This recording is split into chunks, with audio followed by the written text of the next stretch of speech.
तिघाची मेवरी तुम्ही वारे दोहीकडे मुख पसरोनी गडे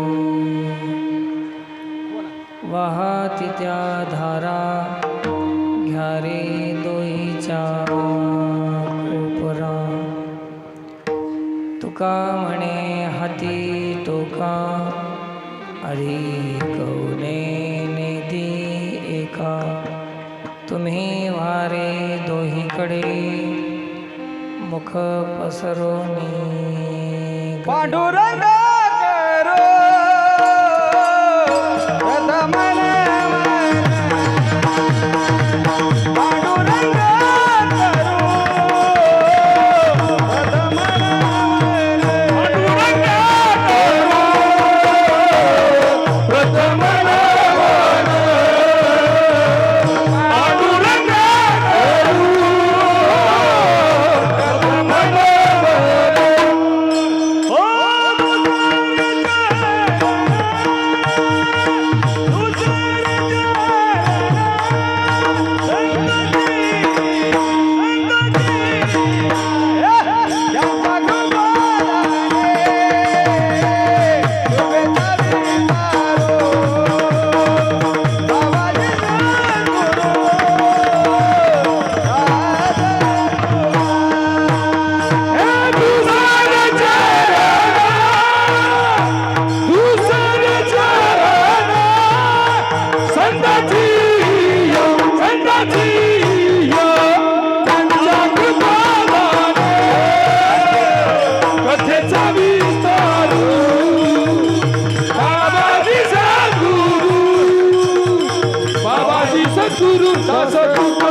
कमी आहे.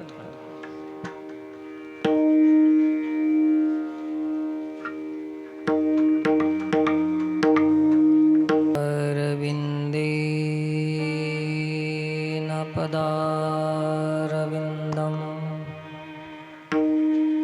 मुखारविन्दे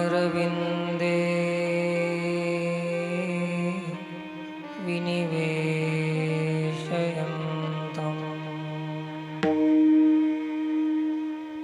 वटस्य पत्रस्य पुटे शयानं बालं मुकुन्दं मनसा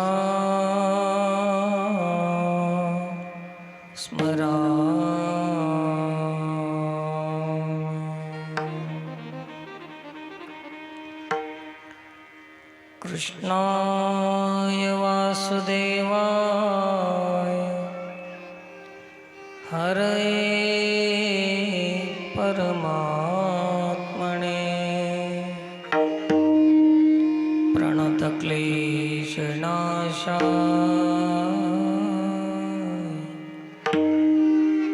गोविन्दाय नमो नमः.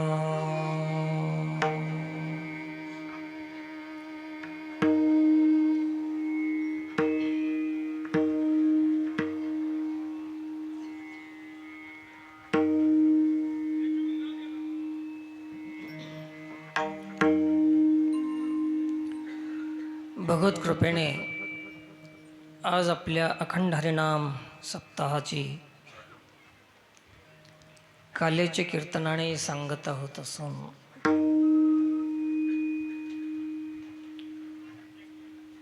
आजच्या या कीर्तनामध्ये सेवेसाठी घेतलेला अभंग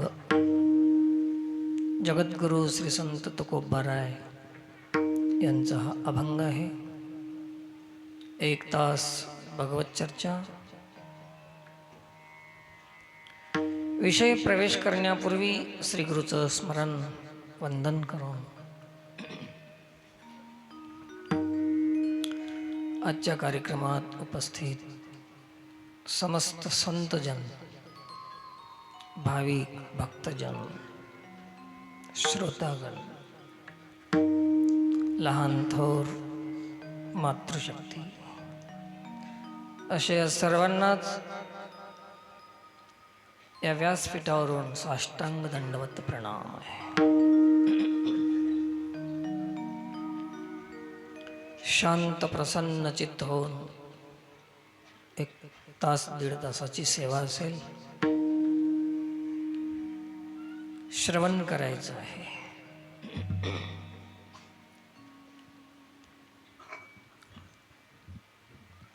काल्याचा प्रसंग आहे. भगवान कृष्ण परमात्मा आपणाला प्रसाद देणार आहेत. प्रतीक्षा करायचं आहे. प्रसाद पवित्र आहे. प्रसाद श्रेष्ठ आहे. प्रसाद महान आहे. आणि अशा या प्रसादाची विशेषता असल्यामुळे ज्यांना प्रसादाची प्रतीक्षा करायची आहे त्यांनाही आपलं पात्र, आपली पात्रता, आपली योग्यता तयार करणं अति आवश्यक आहे. महान प्रसाद आहे तर आपली महानता लागते प्रसाद घेण्यासाठी. पवित्र प्रसाद आहे तर आपली पात्रता लागते प्रसाद घेण्यासाठी. अशा शुद्ध प्रसाद घेण्यासाठी आपणालाही शुद्ध होणं आवश्यक आहे.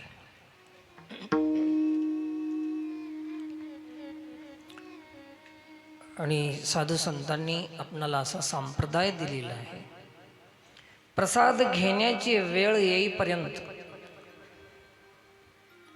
8 दिवसाची प्रतीक्षा केली. याचं नाव आहे सप्ताह. 7 दिवस प्रसाद घेण्याची पात्रता येण्यासाठी, शुद्ध होण्यासाठी हे कीर्तन आहेत. मागले जे 7 कीर्तनं होते किंवा मध्ये मध्ये गुलालाचं वगैरे झालं असं, हे सगळे कीर्तन आपलं ताट शुद्ध करण्यासाठी कीर्तन होते. आम्ही या कीर्तने शुद्ध झालो. कोण्या कीर्तनासाठी? काल्याच्या कीर्तनासाठी शुद्ध झालो आम्ही. आता शुद्ध झालेलं असल ताट, त्याच्यामध्ये प्रसाद मिळणार आहे. झालं नसेल तर आता बी धुवून टाका. खरकट्या ताटामध्ये प्रसाद मिळत नाही.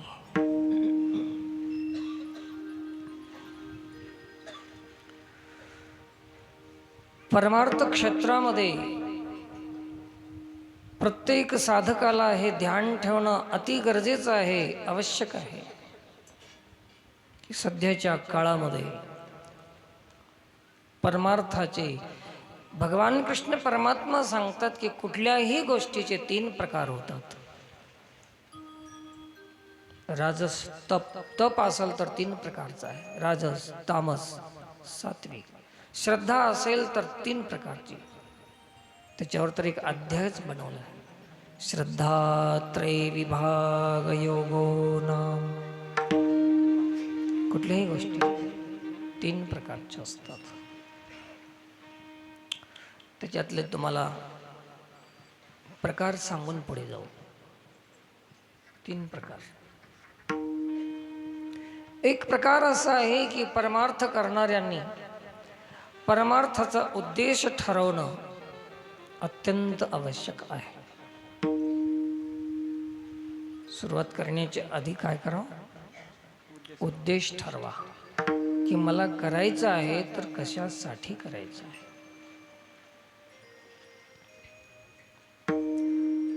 रजगुणात्मक जे काही, ज्याच्यामध्ये रजगुणाची अधिकता आहे, रजोगुणाची अधिकता आहे ज्या माणसामध्ये, तोही परमार्थच करतो. पण प्रसिद्ध होण्याचा उद्देश असतो. काय उद्देश आहे? प्रसिद्ध होण्याचा उद्देश असतो. आणि सत्वगुणी माणूस, ज्याच्यामध्ये गुणाची प्रधानता आहे, अधिकतम सत्वगुण आहे ज्याच्यामध्ये, तेही परमार्थ करतो. प्रसिद्ध होण्यासाठी नाही, शुद्ध होण्यासाठी करतो. दुसरा, शुद्ध होण्यासाठी परमार्थ करणं एक सत्वगुण, प्रसिद्ध होण्यासाठी परमार्थ करणे दोन रजोगुण. प्रसिद्ध म्हणजे आपलं नाव लौकिक झाला पाहिजे, लोकांनी आपली पूजा केली पाहिजे, आपला सत्कार केला पाहिजे. मठाच्या नावानं प्रसिद्धीचा एक विषय बनला पाहिजे. आपला संपत्तीच्या नावानं प्रसिद्धीचा आपण विषय बनलं पाहिजे. शिष्यांच्या नावाने प्रसिद्धीचा आपण विषय बनला पाहिजे. हे कोणता गुण आहे? रजोगुण आहे. समाजामध्ये आपलं अस्तित्व प्रस्थापित करण्याचा प्रयत्न करणं म्हणजे रजोगुण. हे रजोगुण आहे. लौकिक. आणि दुसरं, केवळ शुद्ध होण्याचा उद्देश ठेवून परमार्थ करणे हे सत्वगुण आहे. आणि या दोघाला बी त्रास देण्यासाठी परमार्थात येणं हे तमोगुण आहे. त्याला बी त्रास, यालाही त्रास, आणि हेही सुखी नाही.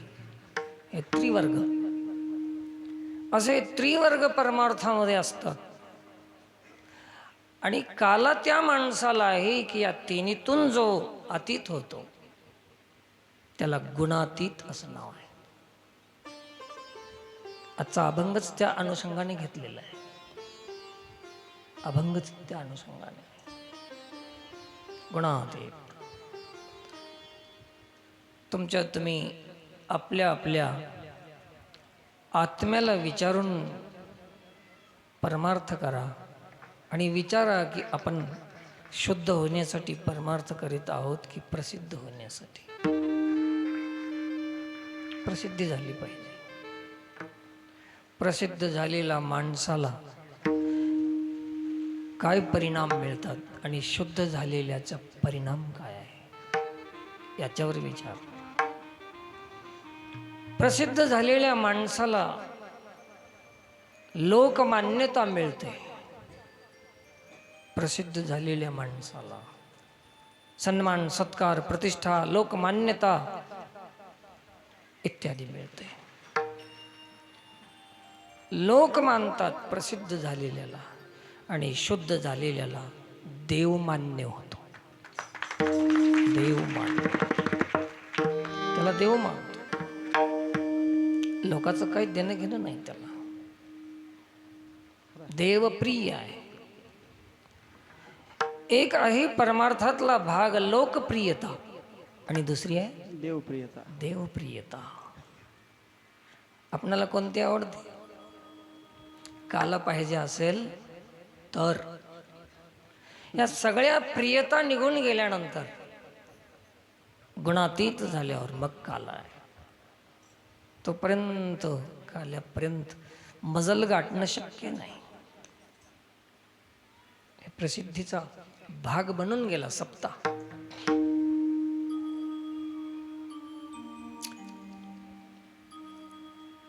परमार्थाचा मुख्य स्थायी गुण आहे श्रद्धा. आणि आमच्या जीवनामध्ये लागली स्पर्धा. कुठल्याही बाजूने जर पाहिलं तर आमची परमार्थाचा आमचा दूर दूर संबंध नाही. काहीच संबंध नाही. किती दूर आहोत आपण परमार्थापासून. वाटलंय आपणाला खूप मोठे कार्यक्रम करायला होता आपण. वास्तविकता पाहिली तर लक्षात येईल की किती दूर गेलो होतो आपण. खूप दूर आहे. आणि म्हणूनच हे दूर गेल्यामुळेच महाराज म्हणाले ते दूर आहे शिंक. कुठं आहे? दूर आहे. दूर नगरी, बडी दूर नगरी. जीवाला इशारा करालेत की बाबा तुम्ही खूप दूर आहात त्याच्यापासून. प्रसिद्धीमुळे दूर चाललेलं आहे, शुद्धीमुळे परमात्म्याच्या जवळ चाललेलं आहे. प्रसिद्धीमुळे परमात्म्याला विमुख होण्याची शक्यता आहे आणि शुद्धीमुळे सन्मुख होऊ शकते जीव. आणि सन्मुख होणं परमार्थ आहे आणि विन्मुख होणं प्रपंच आहे. प्रपंच हे देवापासून विमुख करणार आहे. तर हे परमार्थ कोणालाही आवडत नाही. तो सत्वगुणी परमार्थ. काही केलं म्हणजे आपणाला कोणीतरी पाहिलं पाहिजे, विचारलं पाहिजे, असं एक असतं. प्रसिद्धी आहे. तप केलं तरी सांगावं वाटते, जप केलं तरी सांगावं वाटते, साधन केलं तरी सांगावं वाटते. प्रसिद्धी आहे. एका म्हातारीनं कडक केलं होतं सोन्याचं आणि दंडमध्ये घातलं. पुरं गाव फिरून आले, कोणी विचार न गेलं, कोणीच विचार न गेला.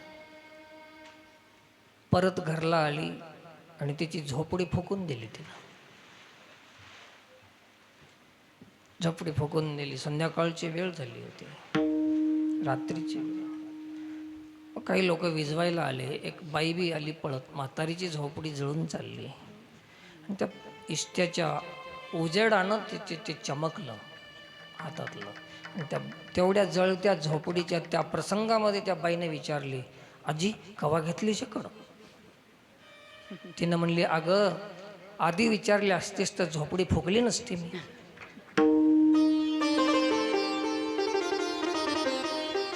जो तो जीवात्मा प्रसिद्धीच्या मागे लागलेला आहे, म्हणून देवाची याची गाठ पडणार नाही, काला होणार नाही. म्हणून केलेला परमार्थ निरर्थक होऊ नये, केलेला खर्च निरर्थक होऊ नये, दिलेला वेळ निरर्थक होऊ नये, संपलेला आयुष्य लावलेलं निरर्थक होऊ नये, याची काळजी कोण घ्यायची? दुसरे घेतील काय? आपल्या आयुष्याची काळजी आपणालाच त्याची काळजी घ्यावं लागेल. असं हे परमार्थगामी लोकांना ध्यान देण्याची अति आवश्यकता आहे, खूप गरज आहे. तर प्रसिद्धी लोकमान्यता आहे, केलं पाहिजे आम्हाला. परवा एका गावात तर असं झालं, महाराज घडलेली घटना आहे. त्या गावचे लोक स्वागत करणार नाहीत म्हणून ते जे गेले ना त्या गावाला, जे महाराज आपलेच फटाके घेऊन गेले, स्वतःचे घेऊन. नाही, मजाक नाही, घडलेली घटना. स्वतःचे फटाके घेऊन. तुला माहित असेल तर सांगू नको. छोप स्वतःचे फटाके घेऊन. रजगुणात्मक जीवन आहे. शिंक तर उंच आहे आणि आम्ही खालीच लोंबालो. हाताला येत नाही प्रसाद. प्रत्येकाचा प्रयत्न आहे आणि प्रत्येक एकाच उद्देशानं झटालंय. सुखाची अपेक्षा सर्वांना आहे, पण सुखाची परिभाषा वेगळी आहे प्रत्येकाची. सुखाची अपेक्षा मला आहे, तुम्हाला आहे, पण कसं आहे, परिभाषा वेगळी आहे सुखाची. कशी? एक महात्मा आहे, एखाद्याला परोपकार करून, सेवा करून सुखी होतो. आपण याच्या उपयोगाला आलो, एखाद्याला आनंद देऊ शकलो आपण, या पद्धतीनं तो सुखी होतो. एक त्याची परिभाषा सुखाची काय?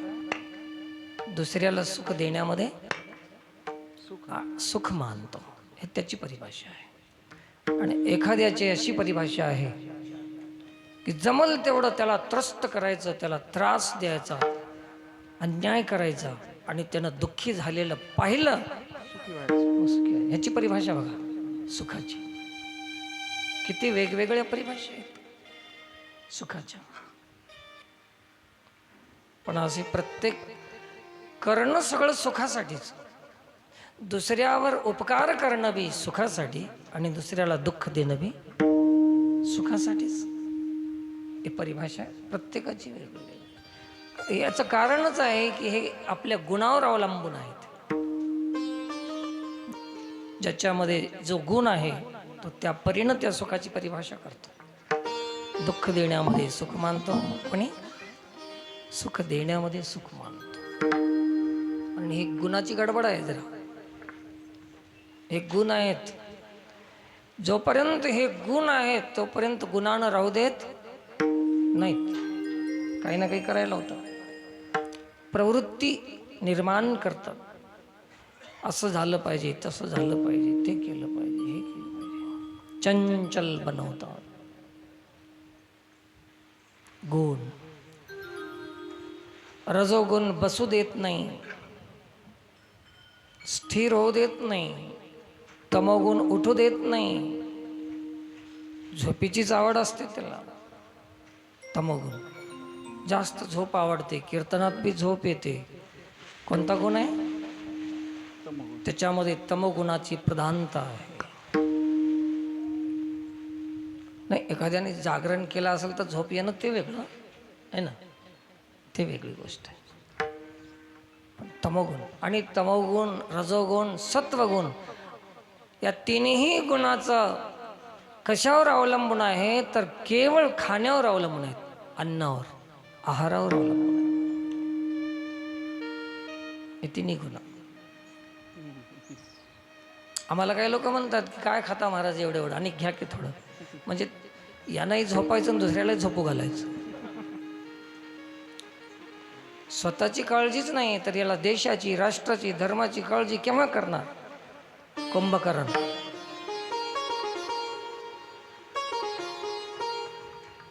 मी नेहमीच सांगतो की भगवद्गीतेच्या जे काही उपदेश आहे, युक्ताहार विहारस्य युक्तचेष्टस्य कर्मसु युक्तस्वप्नावबोधस्य योगो भवति दुःखः.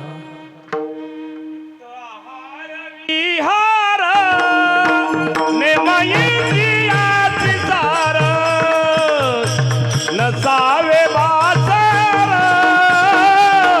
निद्रा भाऊ भाषण.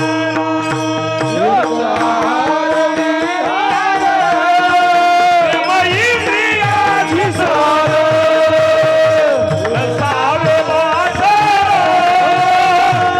निद्रा भाऊ भाषण. युक्त आहार विहार नेमेंद्रियाशी सार नसावी बासर निद्रा बहुभाषण. हे युक्त असावं. मला म्हणले मग कसं जेवायचं? तर जेवायची एक पद्धत आहे. आहार तरी सेविजे युक्तीचे नि मापे. युक्तीचं माप आहे. युक्तीचं माप कसं आहे? युक्तीचं माप कोणतं आहे तर असं एवढं जेवावं माणसानं की माजू बी नाही, मरू बी नाही. एवढं कमी खाऊ नाही, मरून जाईल. अशक्त होईल. आणि एवढं जास्त खाऊ नाही, माजू नाही, मरू नाही, माजू नाही. मध्यस्थितीत. माझ्यासारखं तर एवढं कमी खाऊ नये. हे चुकलं, गणित चुकलंय. आणि आता खायला गेलं तर जिरणार. तर हे हे गणित आहे. जर आपणाला गुणाला जिंकायचं असेल, रजतम सत्वातून अतीत व्हायचं असेल तर सर्वात पहिलं महत्त्वपूर्ण आहे आहार संयमित करणे. आहारावर संयम असो.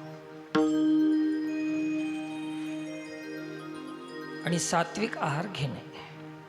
सात्विक आहार.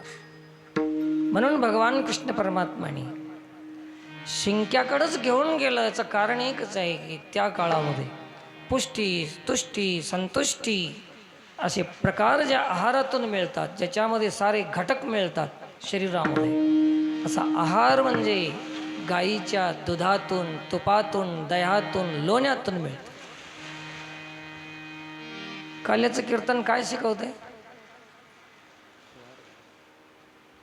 आपणाला आहार शिकवते आणि आहाराच्या नंतर विहारामध्ये आपोआप सुधार येते. आहार चांगला झाला, आहार शुद्धो सत्वशुद्धी. आहारात शुद्धी झाली, सत्वशुद्धी होते. याच्यामधून सारे घटक मिळतात. आहार खायला शिका. आणि ते तसले शुद्ध आहार खाण्यासाठी जे कृष्णानं शिकवलं, प्रत्येकाच्या घरामध्ये तेच खायला लावलं, याचं कारणच ते आहे. याच्यामुळेच आपण गुणातीत होऊ शकतो. सत्वगुण वाढते आणि रजतमावर मात करते आणि शेवटी सत्वगुण बी संपतो. सत्वर जतम बाधा सत्वर जतम बाधा सत्वर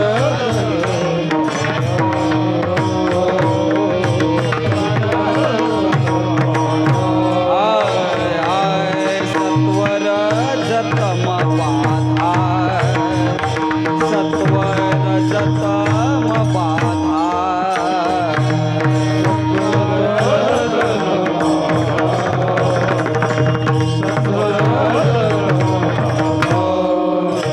नये हरि भक्ता शिकला नये हरि भक्ता शिकला अवघा देवची झाला पाहे अवघा देवची झाला पाहे म्हणता म्हणता नये हरि भक्ता शिकला अवघा देवची झाला पाहे अवघा देवची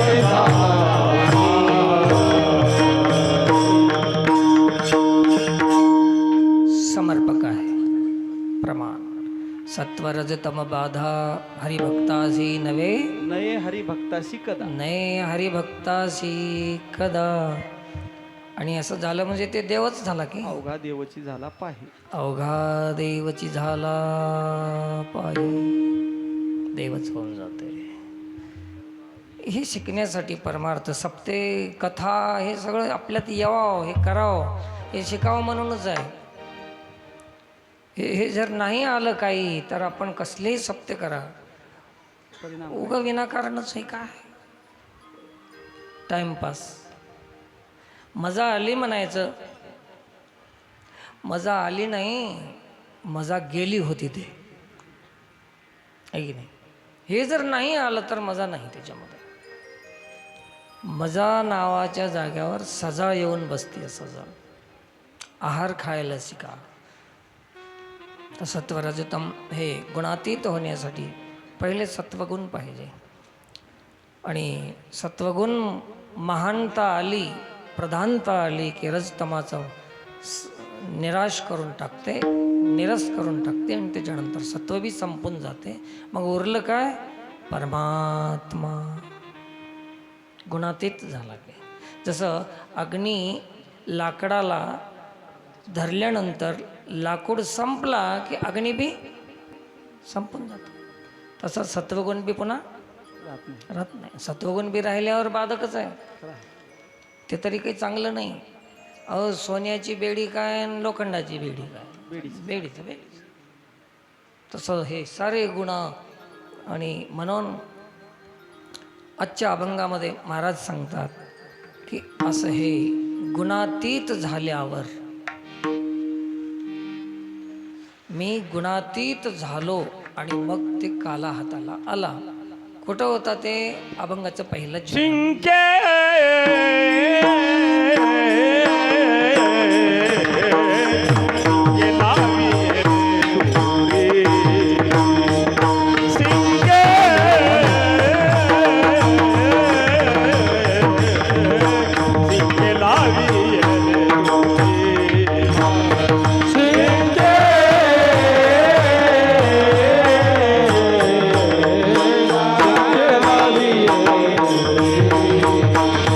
शिंके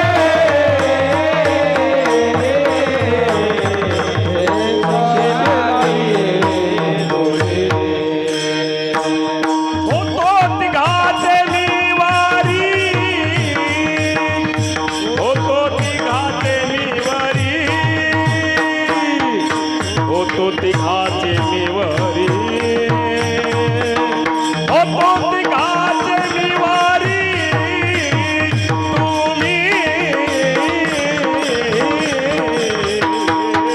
तुम्ही वारे दोई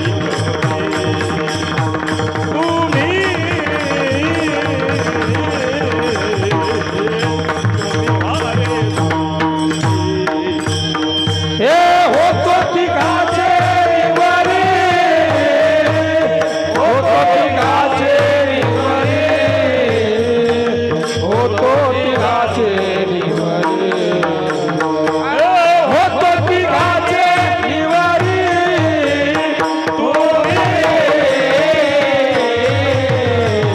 तुम्ही वारे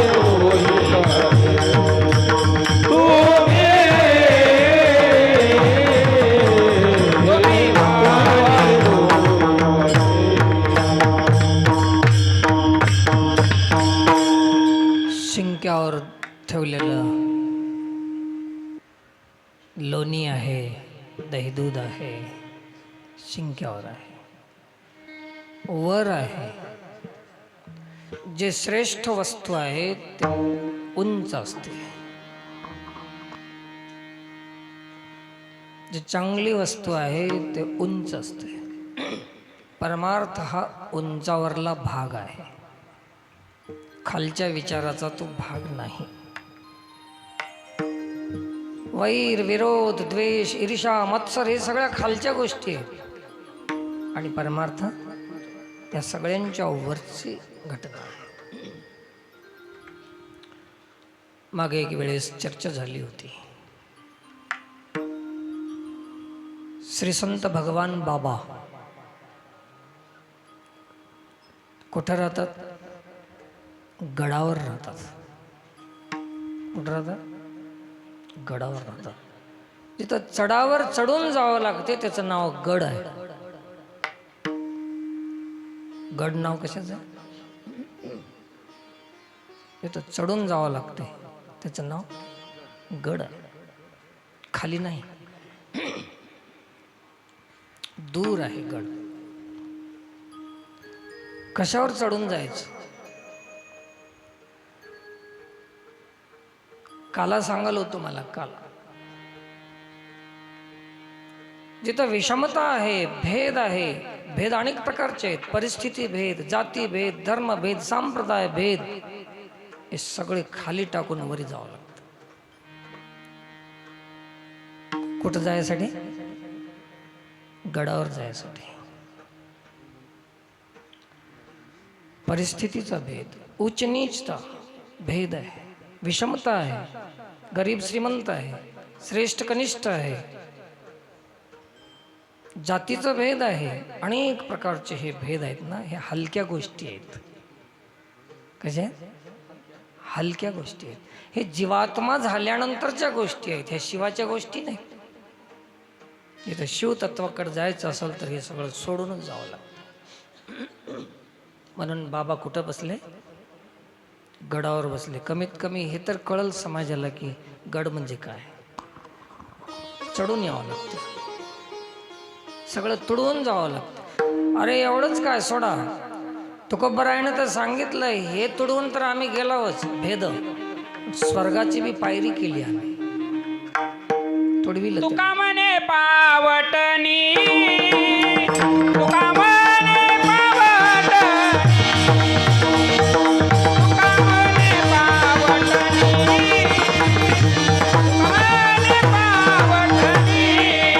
तुका म्हणे पावटणी, तुका म्हणे पावटणी, तुका म्हणे पावटणी, तुका म्हणे पावटणी, तुका म्हणे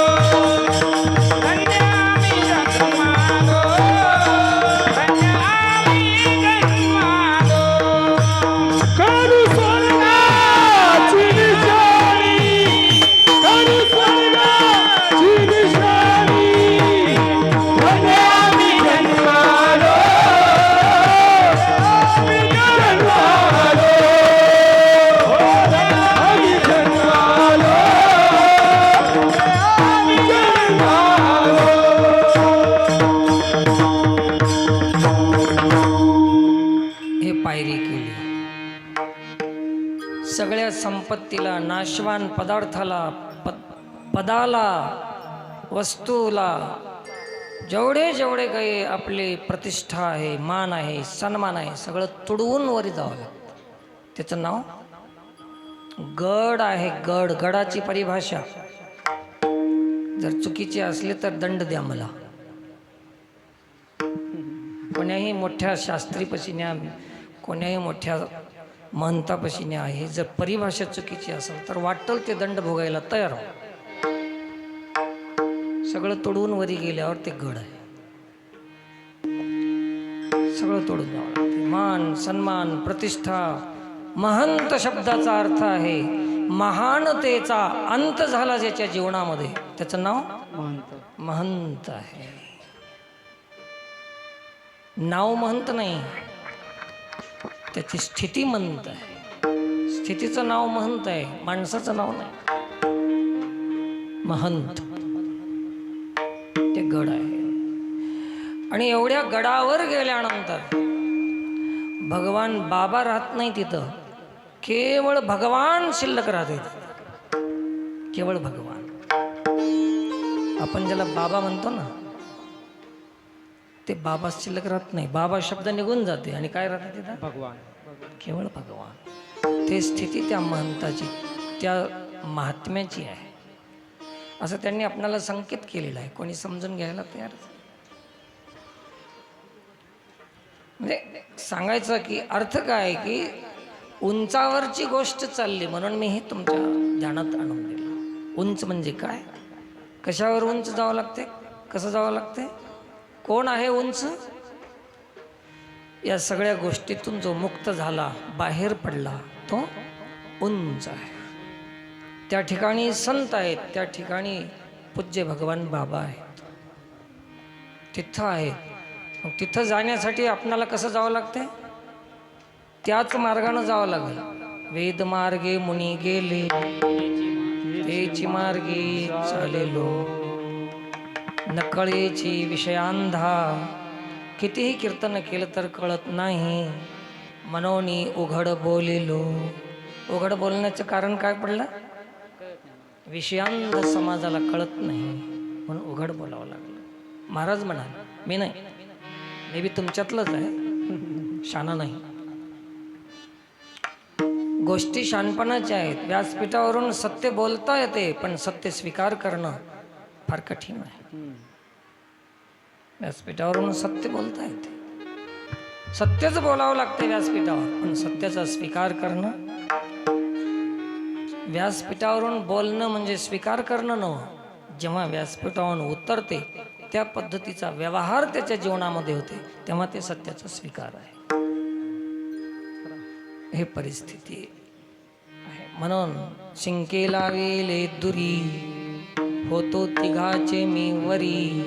रजगुण, तमगुण, सत्वगुणाच्या वरी गेल्यानंतर त्याला गड म्हणा, त्याला शिंक म्हणा, त्याला काला म्हणा, त्याला शिव म्हणा, त्याला संत म्हणा, काय म्हणायचं ते म्हणा.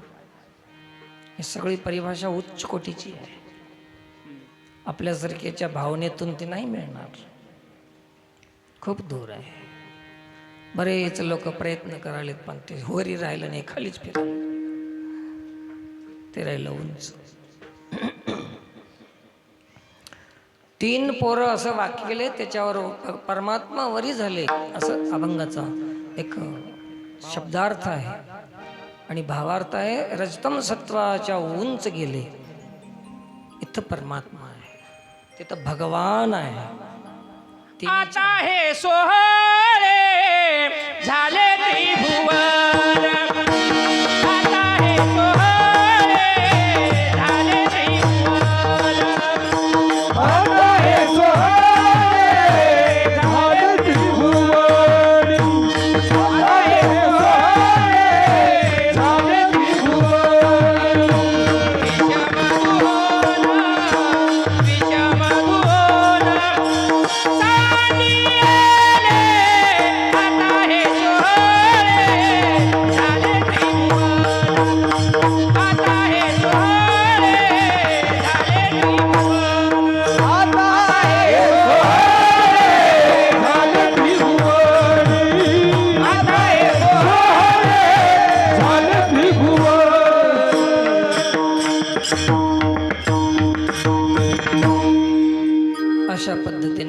विषमता गेली. विषम दोन सोने सांडेले काला आहे. हे सगळ्या गोष्टीतून मुक्त झाल्यावर काला आहे. शक्य आहे का? अशक्य नाही, असंभव नाही. एवढंच की कठीण आहे. काही गोष्टी असंभव नाहीत पण कठीण आहेत, आणि काही गोष्टी कठीण नाहीत पण संभवत नाही, असंभव आहेत. परमात्म प्राप्ती असंभव नाही पण कठीण आहे, आणि संसाराची प्राप्ती संसाराचा अभाव असल्यामुळे कठीण नाही पण असंभव आहे. दुधातून तूप काढण्यासाठी असंभव नाही पण प्रक्रिया आहे, कठीणता आहे की नाही?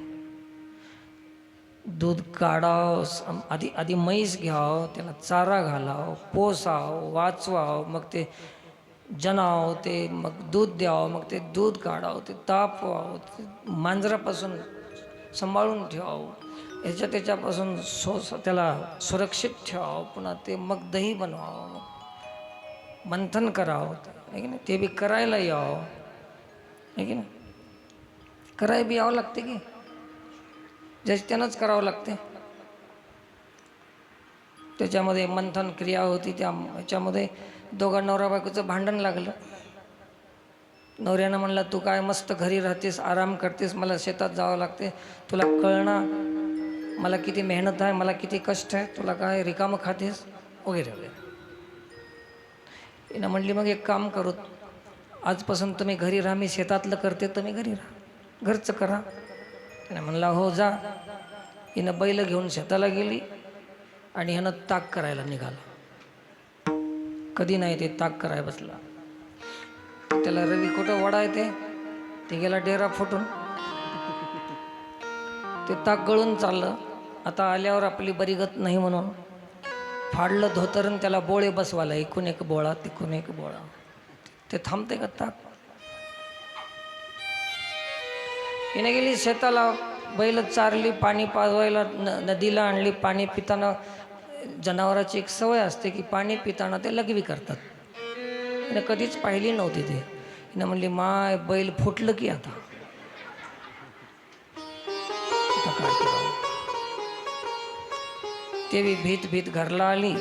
यानं बी तिची वाट बघाले, भियाले कधी येते की म्हणून. आले घरला, तिनं म्हणली बैल फुटून गेला, हो माफ करा. यानं म्हणला तू डेरा फुटून गेलाय, तू माफ कर. तिनं म्हणली मग तुला मी माफ करतो, मला तू माफ कर. ज्याचं काम त्यानंच करावं लागतं. डेरा मंथन करायला यावं लागतं.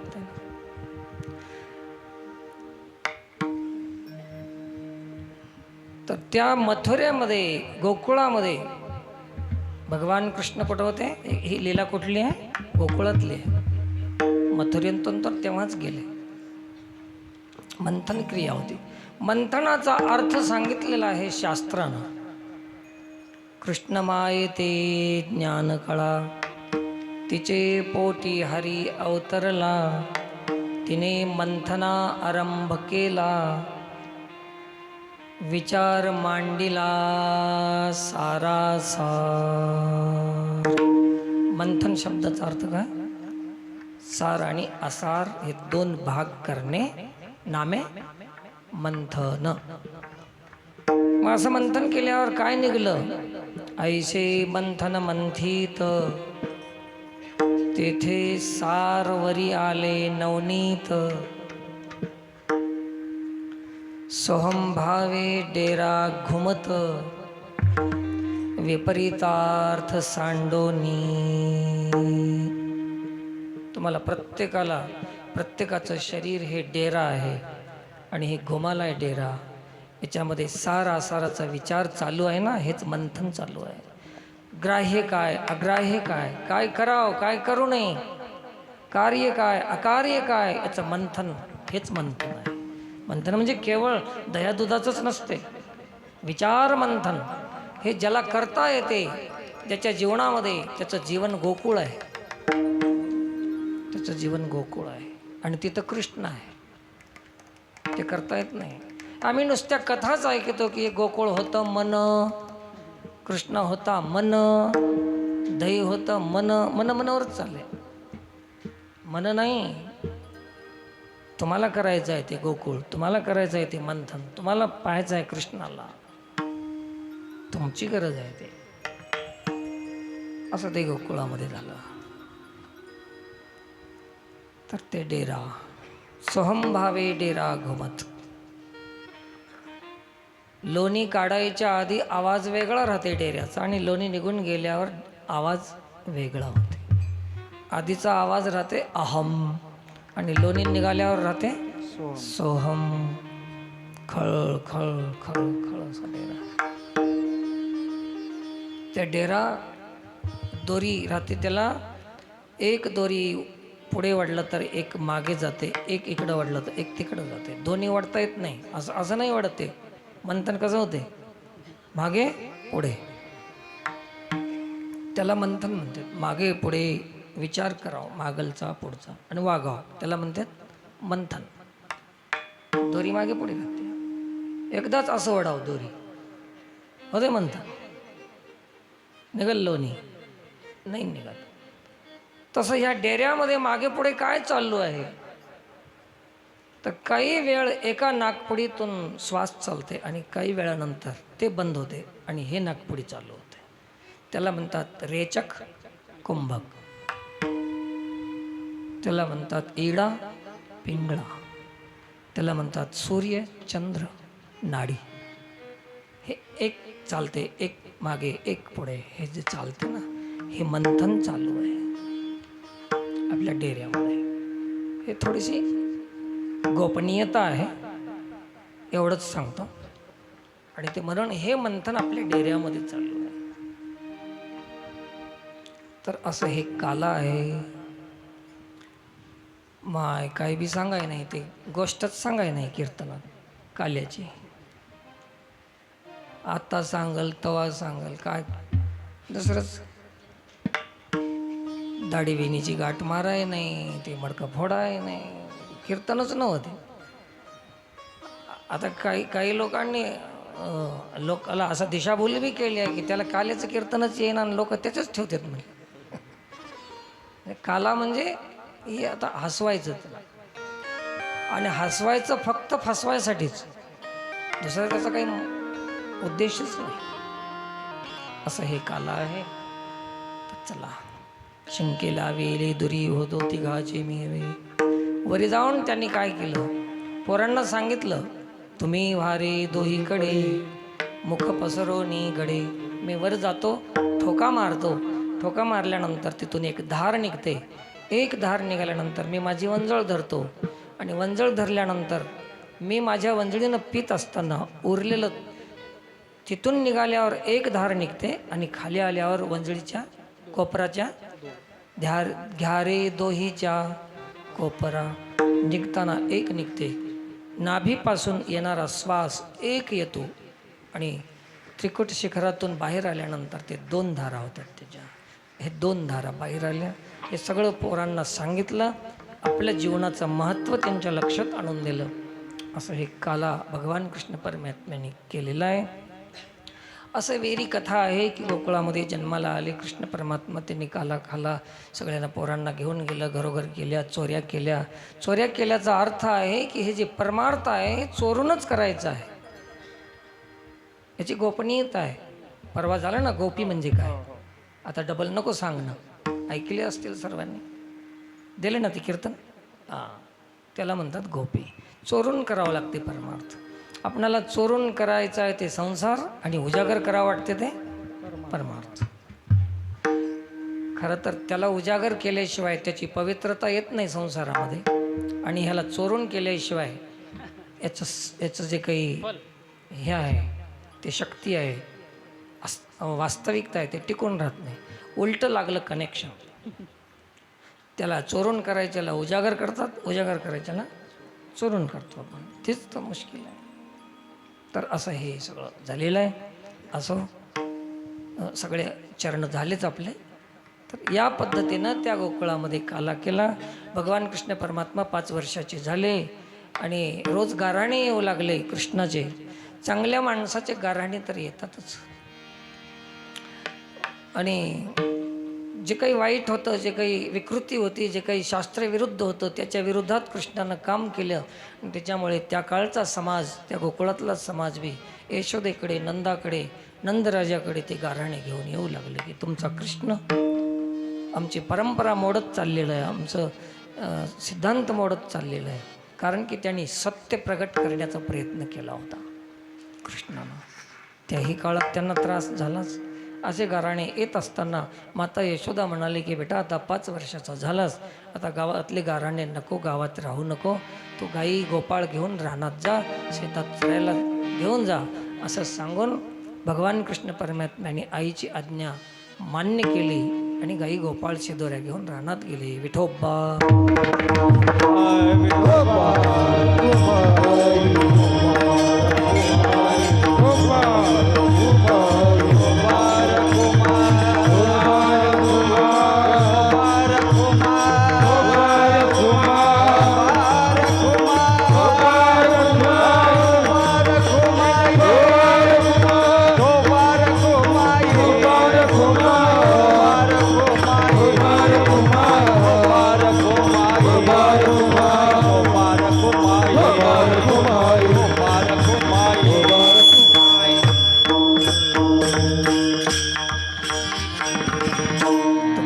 हाती टोका आणि उदय नेदी एका.